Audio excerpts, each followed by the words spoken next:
The Republican triumph in this election goes way beyond Donald Trump. CBS News estimates Republicans will take control of the Senate. They also have a good chance of keeping control of the House. If that happens, what would the Trump agenda look like? We have Robert Costa and Ed O'Keefe, who have been working around the clock, and we truly do appreciate you guys. Good morning again, I should say.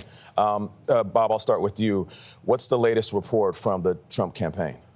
Great to be with you. Inside the Trump campaign today in Florida, there is a lot of celebration and planning. There is already discussion about how this Trump transition will look and who would staff this new administration at the White House and who would fill the key cabinet slots. There's a lot of jubilation that Republicans, because they have Senate control of the White House, potential control of the House, will be able to enact possibly a very ambitious agenda.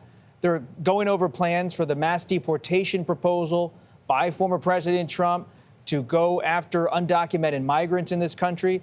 There's a push already to extend the Trump tax cuts from 2017.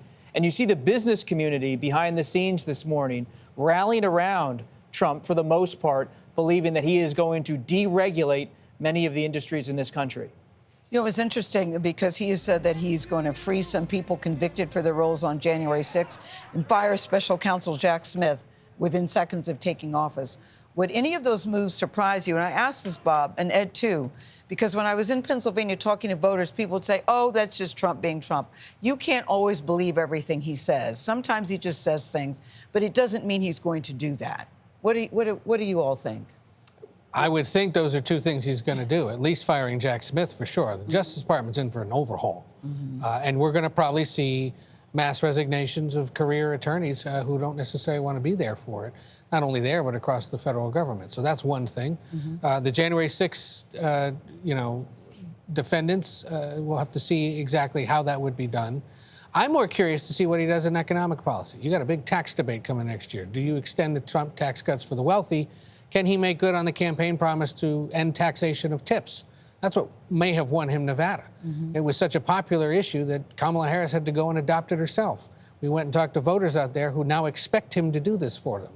Bartenders who make $100,000 a year in tips in a good year want those $30,000 that they otherwise wouldn't have gotten, but they want to know, well, how would that be reported if I need to go buy a house or I need to buy a car?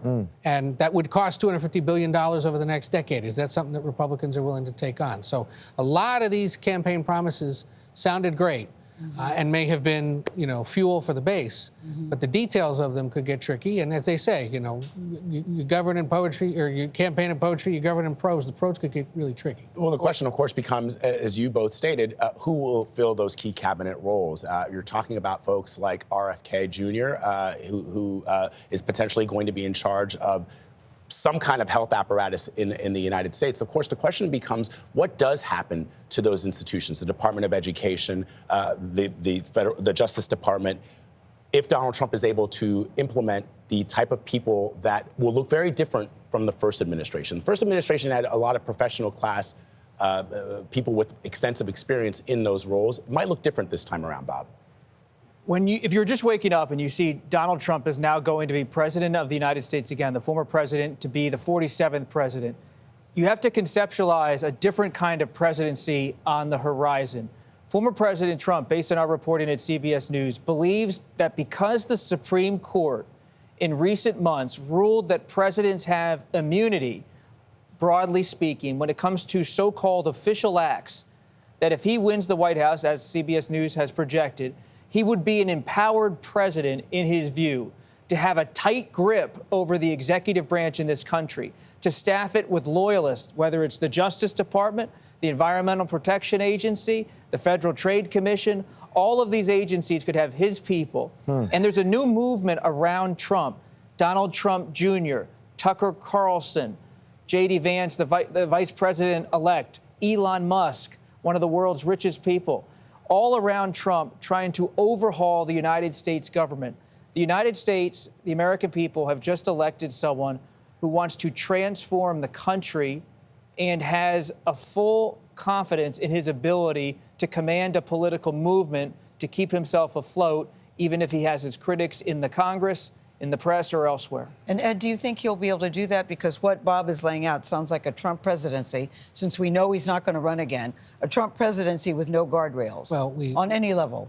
Constitutionally, he can't run again, but what's to say he's not going to try? Yeah. Right? And Yeah. I think that's one of the fears that some supporters may have, is that he may try to find some kind of a way. Well, not supporters, critics may fear. But he has said this was his last campaign and this is the last time he's running.